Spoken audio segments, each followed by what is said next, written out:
Hello, everyone, and welcome back to another episode of Hanging Out for a Living.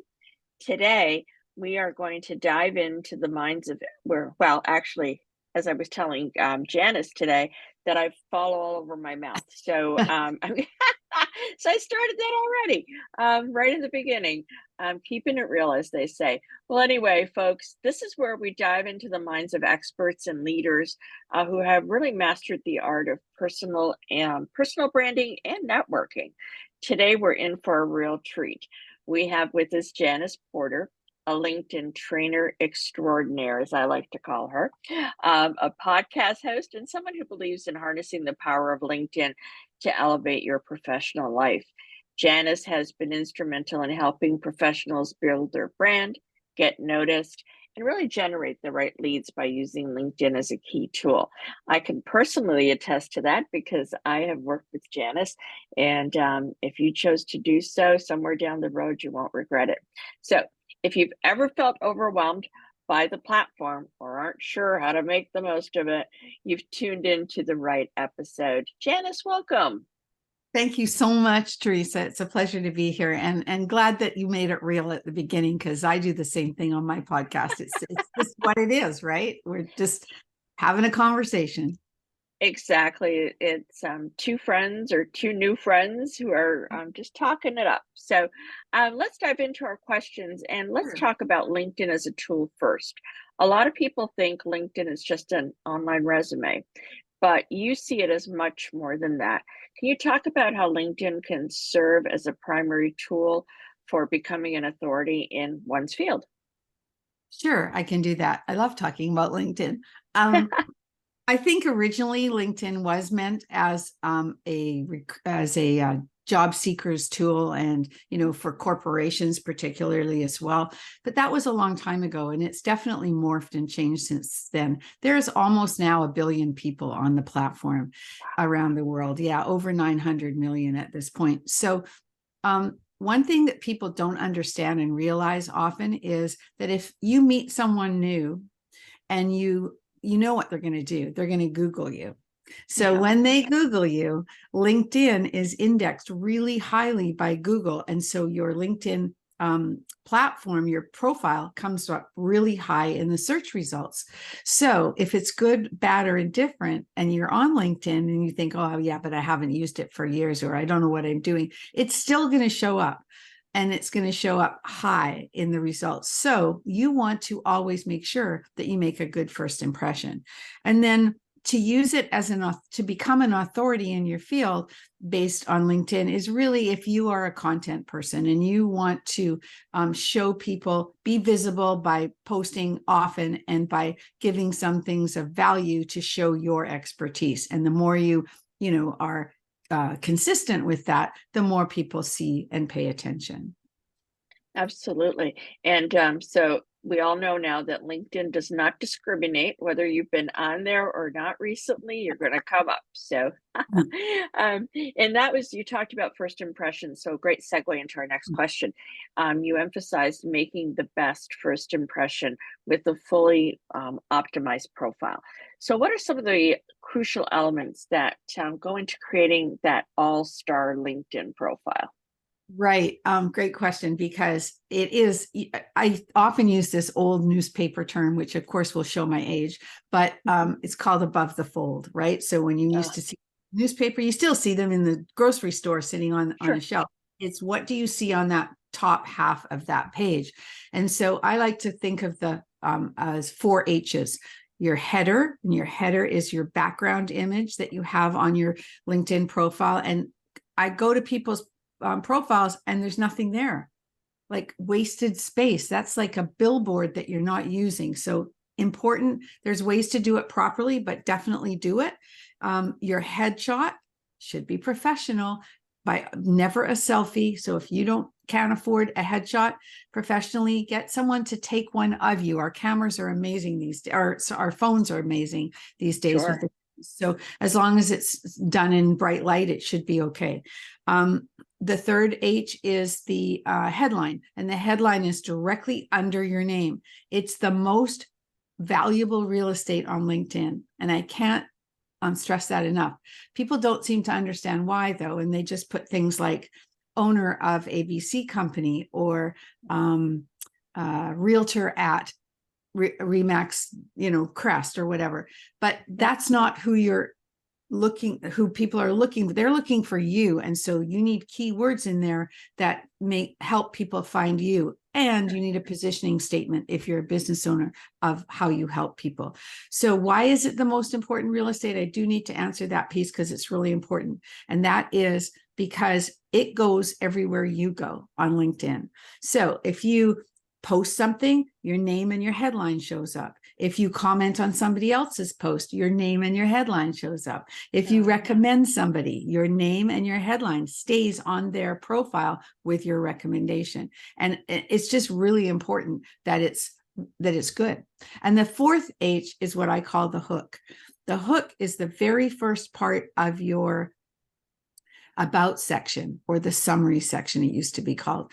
And it's the first 4 lines that people see on a desktop or laptop before they press the see more button. It's even less if it's on a mobile device. So make sure it makes the audience curious to see more, to look further about what you do. Absolutely. Wonderful, great points. Hope everybody's taking notes. And if you're not, you're going to want to watch the replay on this one. So let's dive into strategic outreach. You talked a little bit about it's not just about posting content, right? It's also about networking strategically. So can you share some insights into how people can use LinkedIn for strategic outreach to new prospects and potential referral partners? Absolutely, because this is my favorite part of LinkedIn. I say the money's in the mailbox, and I live in that messaging area on LinkedIn. I do a lot of business with people I've met on LinkedIn, and sometimes it was just, they reached out because somebody was either doing it for them or they were doing their own outreach blindly. And I probably saw, so we'll start with that, with the people I'm reaching out to connect with you. Sure.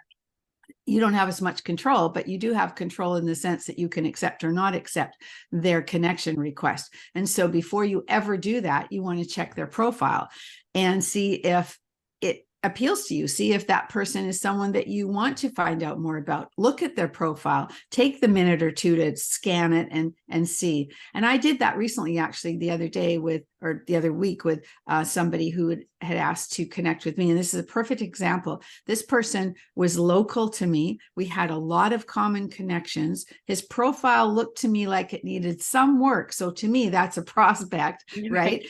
Right. And but he was in a field, the financial wealth management field, which is a field that I can relate to in terms of my business, and I've worked with a lot of people in that area. And so I accepted his connection request, but I didn't just accept it. I started a conversation. Okay. I said, thanks for reaching out to connect. And then I said, I see that we have many people in common. And yay, we're on the same time zone. Would you be interested in jumping on a quick call to see if we can support each other, or something to that nature? Sure. Well, I did end up talking to that gentleman. He's a great guy. And he asked me about my LinkedIn work. I gave him one little piece of something for free, and he signed up for a contract with me to do LinkedIn training. And that was just random. Okay. So it happens.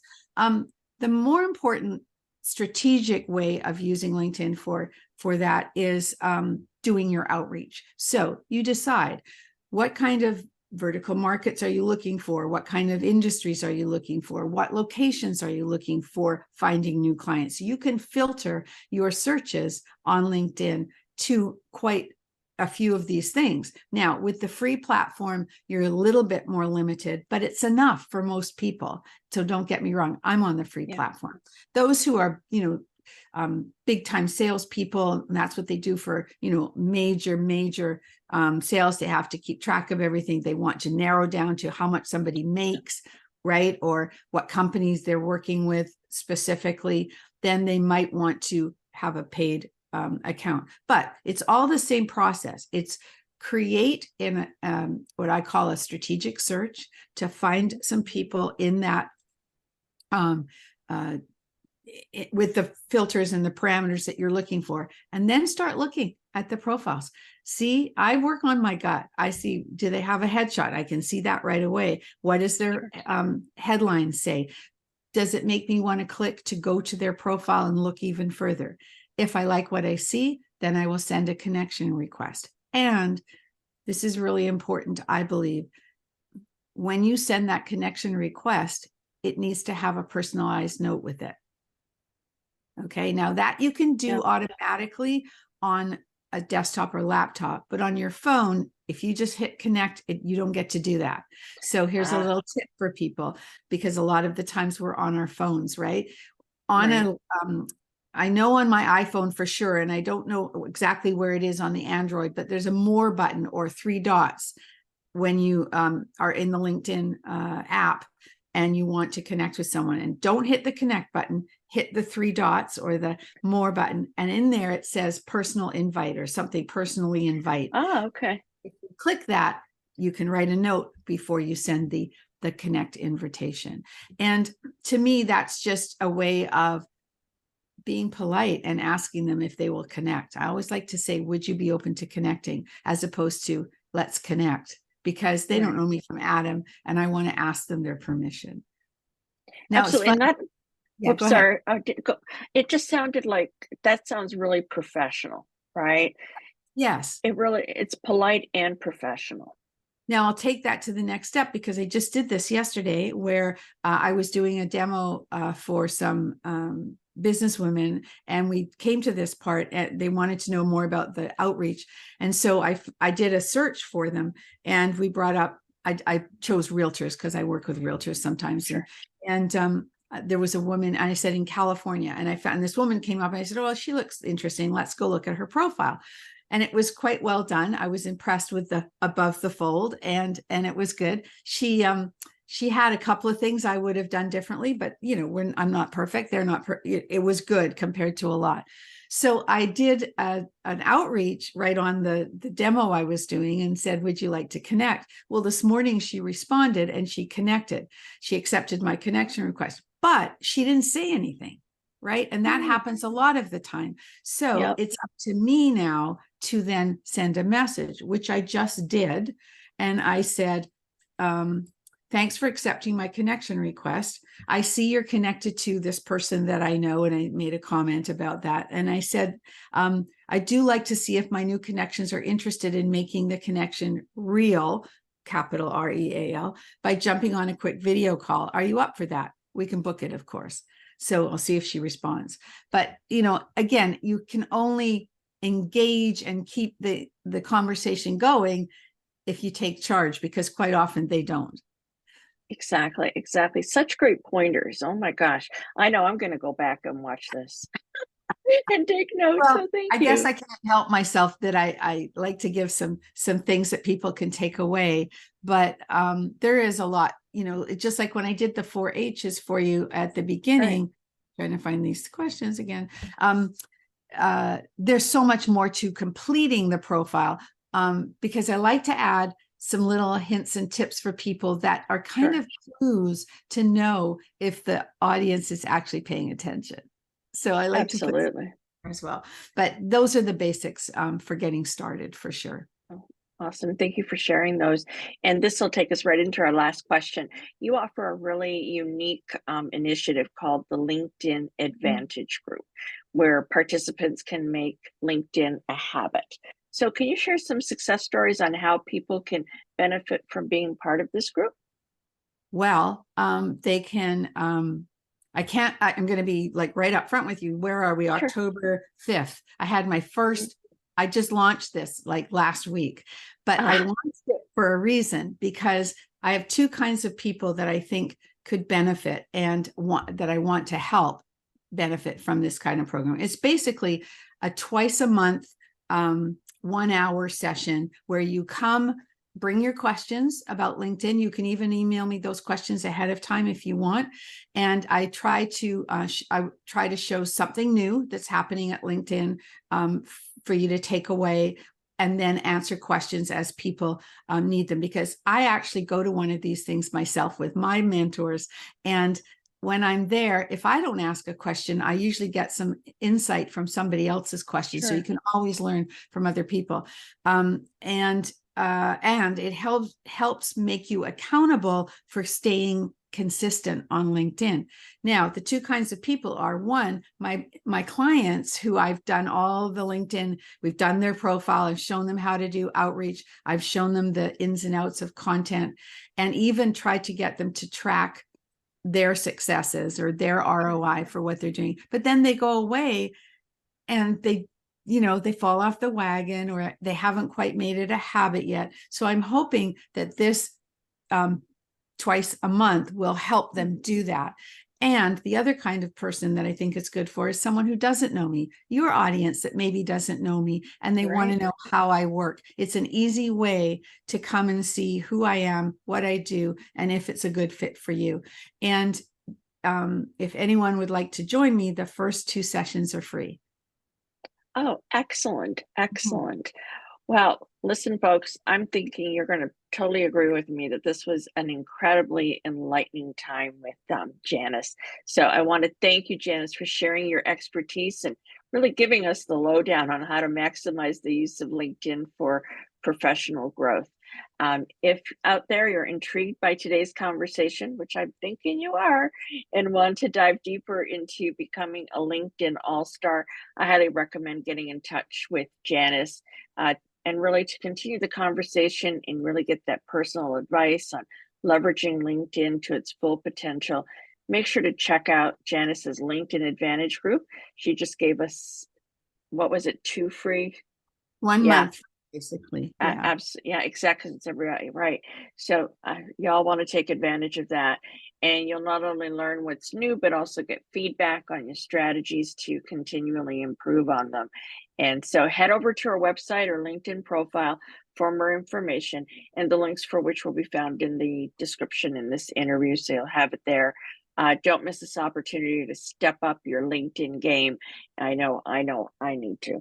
And make your mark in your field. So, folks, until next time, keep hanging out for a living. And as they say, that's a wrap for today. We'll be back with another inspiring guest soon. Stay tuned. Bye for now. Thank you.